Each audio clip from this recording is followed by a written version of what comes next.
it's not necessarily a bad thing. Let's say that, because that's what I want to get people to understand. The victim mentality is not necessarily a bad thing. It's not, you're not wrong for saying that, hey, my people suffered rape, robbery, and murder by a certain people group in this land.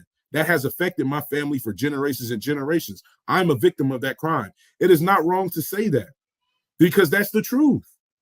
Yeah, man. I was listening to a lesson, and the elder was saying, we don't want to vote for anybody unless they give us reparations. Now, in the Black community, everybody has their thoughts about reparations. And some of the Black communities like, well, it happened so long ago. You should just work hard and get what you get what you earn. Then you have a group of us that's like, no, we need it. They lied to us and never gave us 40 acres and a mule. Then you have those of us that say, well, if they give it to us, we're going to give it right back. Right. But I'll say all that to say is they can give us money. It's okay to be a victim of something that actually happened, like the brother Yeshaya said, right? They give billions of dollars to Israel over the Holocaust. And the thing about it is the so-called Israelis, they were not the only ones that died in that war, World War I, World War II. They weren't the only ones that died. Mexicans died, Black people died. But for some reason, we send billions of dollars to them so that they can have their own military, so that they can have their own education. They can have their own transportation systems. They can have their own schools, right? Think about how much worse slavery was, right? We're not playing a victim. It's just the truth, right? The truth is, if we could send billions of dollars to a whole state, the state of Israel, we could send billions of dollars to a state that is not even a part of America, not even so-called a part of America. We know like their hidden agenda behind the scenes, how they're brother and sister, but they're not even a property of America. We send them billions of dollars for what they went through, and America put people through something worse and can't even give them money, right? So it's not a victim mentality. It's just justice, right? At the end of the day, it's justice, right? We can give billions of dollars to Ukraine. They don't even got nothing to do with over here. But once again, the true victims in the whole earth, 12 tribes worldwide, right? We don't get money nowhere, right? I had a precept pulled real quick. I wanted to show. I can pull it up for you on the screen. Con. Where do you want me to go to? 1 Corinthians 14 and 18. Dang. See, here you go. Precept stealing. That's what we do on here. So like if you had it, you don't gotta pull it. No, I'm just messing with you. Yeah, man. So like the brother Yeshua was saying, man. Wait. 16. Oh, 16 and 18? Or 14 and 16? 14 and 38. 38.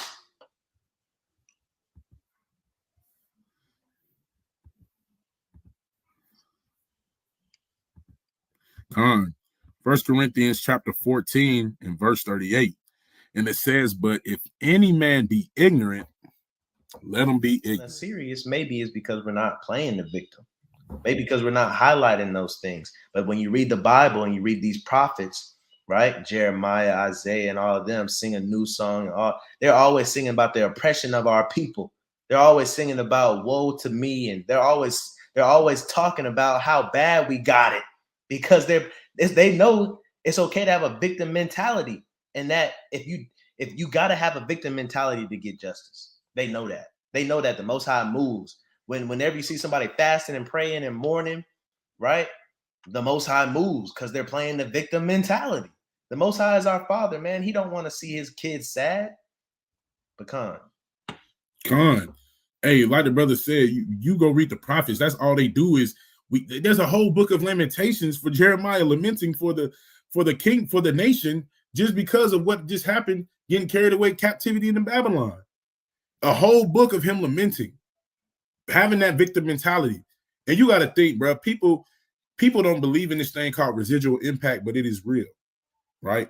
Residual impact is real. Residual impacts of slavery did not cease to exist because the people who slavery happened to did not cease to exist, right? So I want to read this real quick, and then I'll go into why with another precept. So this is Ecclesiasticus again, or Sirach, chapter 40 and verse 1. And it says, great travail is created for every man, and an heavy yoke is upon the sons of Adam from the day that they go out their mother's womb till the day that they return to the mother of all things. Now, why is that? Why is a heavy yoke upon the sons of Adam from the time we're born until the time we die, right? Because I want to read this. 2nd Esdras 3. Let me start at verse number 21. It says, for the first Adam, bearing a wicked heart, transgressed and was overcome.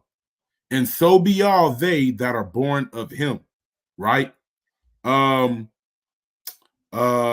wanted to read one. I think it was in 13 and 14 as well. But pretty much what this is saying is, being that Adam first transgressed, now we're suffering afflictions because of his transgressions, you know? And that's literally what a victim is, somebody who's suffering from the actions or whatever happened to somebody else.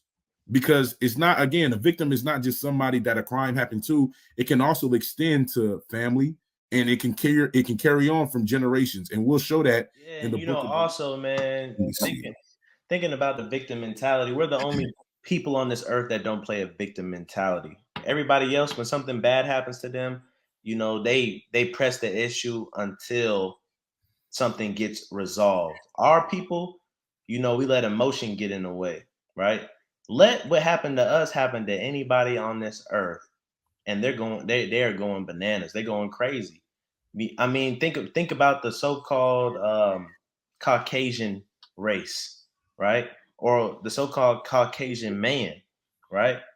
He gets so mad just that you looking at his woman, right? He makes it seem like you put him in slavery just because you looked at his woman, and they'll go and get everybody in their neighborhood, get in a rusted truck, and come find you at nighttime just to try to lynch you because you looked at a woman, right?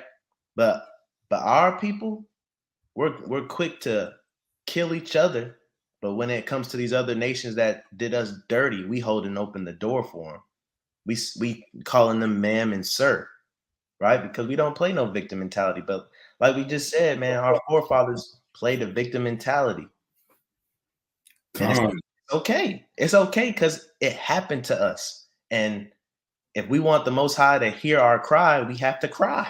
You know, if we're not crying, if all of us just singing and saying, hey, forgive everybody for what they did to us, and it's okay, the Lord, the Most High might think that we okay. He might think that we ain't learned our lesson yet. He wants us to cry. When you watch Beyond Scared Straight and they get on them Beyond Scared Straight buses and they get to that correctional facility and them kids crying, they parents looking through that glass like it worked. If they kids not crying, they gonna be off to the side doing a little interview. I don't know. I just don't think it's gonna work. I don't think it's gonna help him. He's gonna be right here, because they gotta see you cry. It's okay to play the victim mentality, man. Two different things. It's two different scenarios. Shalom to the brother Captain Aliyah. You right? But there's two different types of, you know what I'm saying, like victim mentality. There's a victim mentality with people in their interpersonal lives as well, like somebody that's always playing the victim in every situation.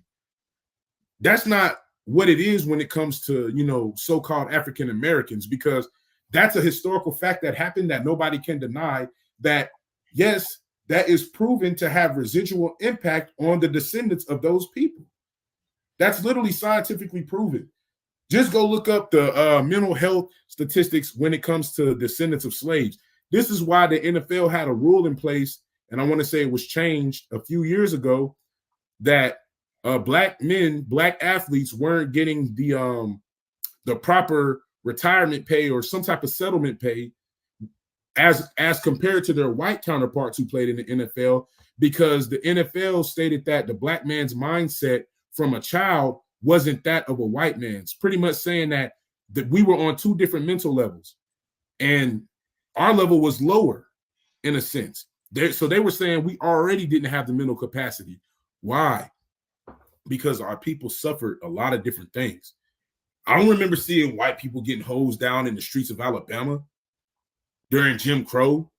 with a fire hose, dogs sicked on them, all for marching for the right to vote. I don't remember that for those people. I remember it happened to a certain group of people. Not even that. You know, you got to think about how, you know, we know that there was black rulership, and we know that indigenous people had color. But, you know, for the longest hundreds of years now, you know, straight out the womb, right? The only thing that you know is right is white. So think about a white man growing up in a world like that, where Christopher Columbus was a genius, Benjamin Franklin was a genius, George Washington was a founding forefather and a groundbreaker. Think about all the things that they lied about and stole that were our ideas, and they claimed it as theirs. All the stuff that we learned about through school. Of course, if you're a white boy or a white girl growing up, and you think about all the supermodels and all the actresses and stuff, think all the white girls too, they're gonna believe that they have the upper hand. And not to mention the greatest lie of all, they painted Christ to look like them. So of course they're gonna come out with a totally different psyche than we have. Because I'm trying to think back now to when I was in the world and I thought Christ was white. I'm trying to think back now to how I felt about myself. Now, I always had confidence, but if I'm thinking about a race of people, I'm thinking, man, you know, did I really believe that the white man was above our people?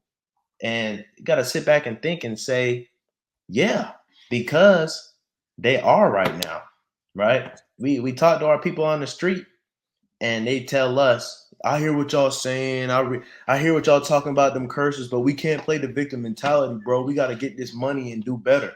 We gotta X, Y, we gotta. How about we keep the commandments, brother, and we let the Most High do that for us, right? Because I'll just leave it at that. I got a precept when you're done, when you're ready, though. Come on, you go ahead and tell me. I'll pull it.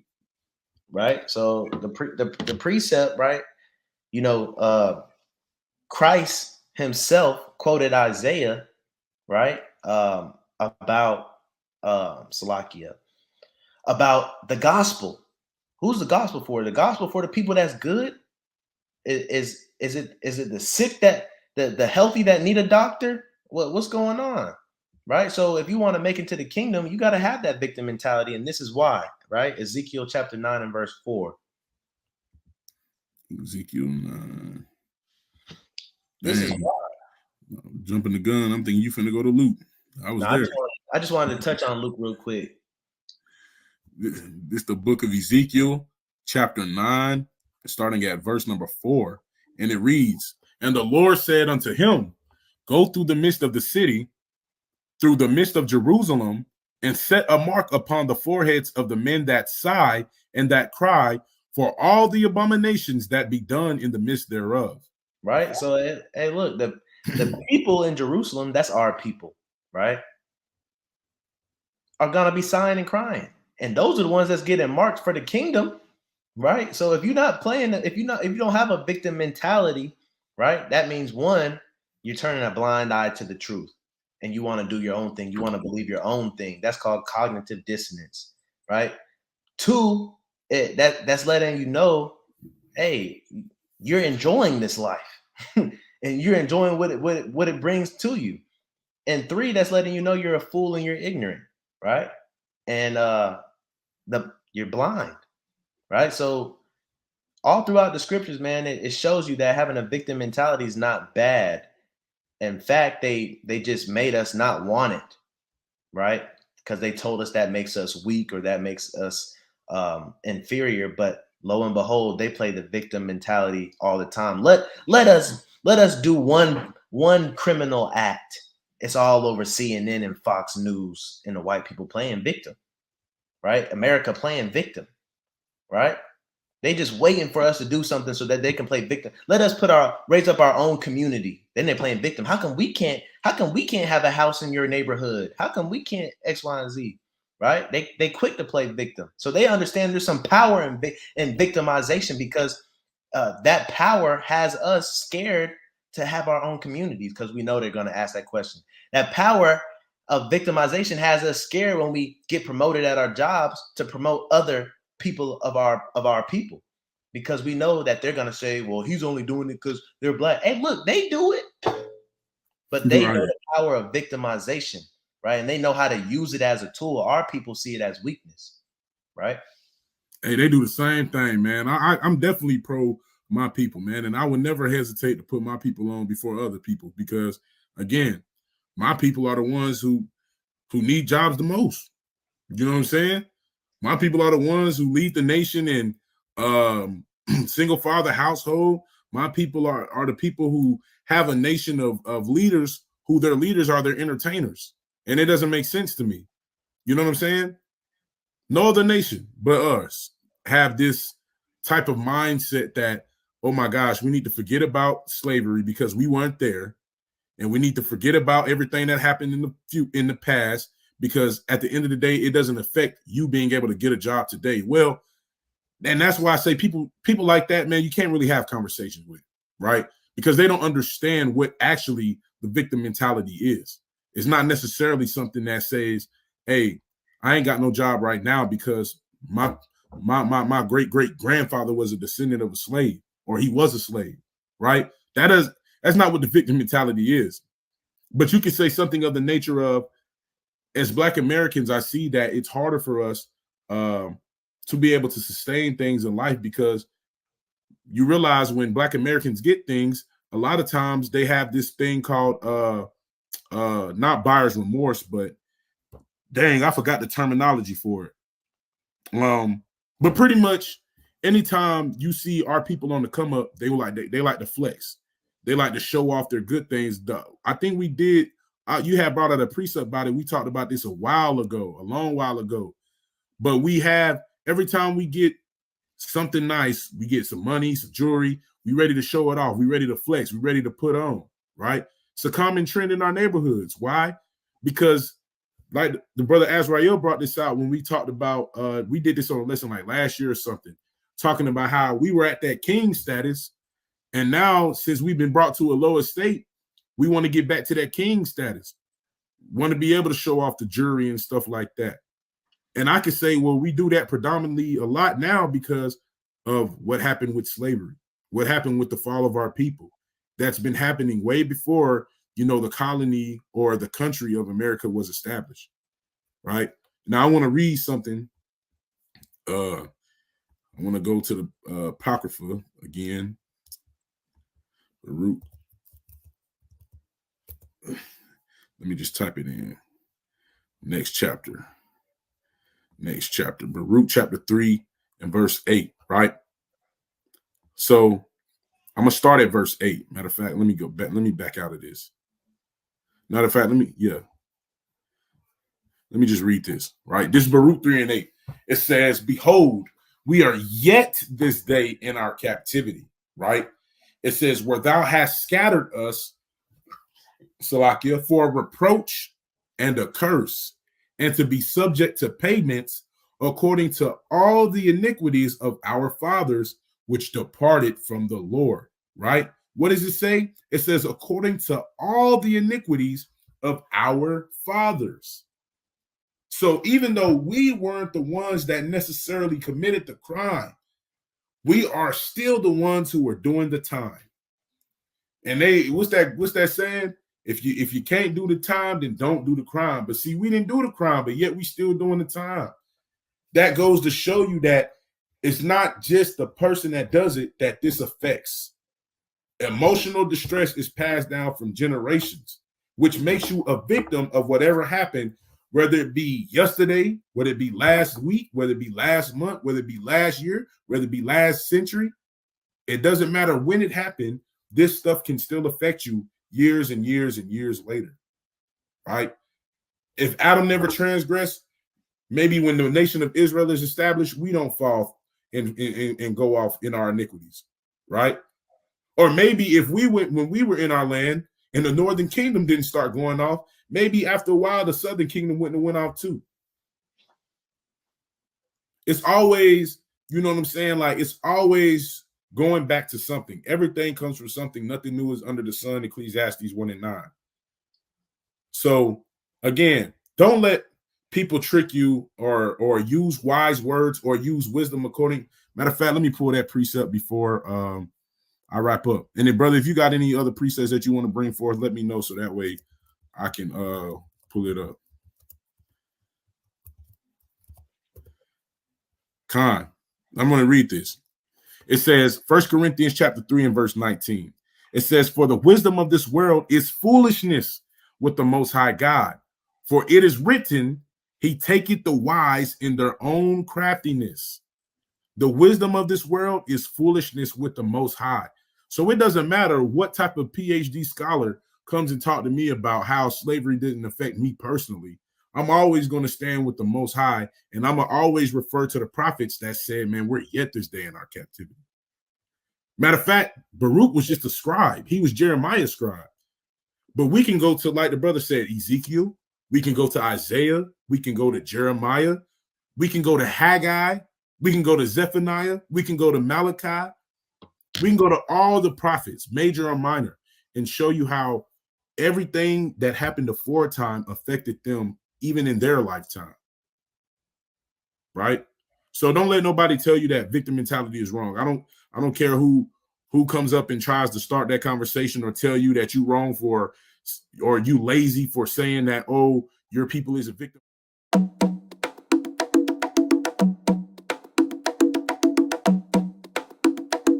Crime is the truth.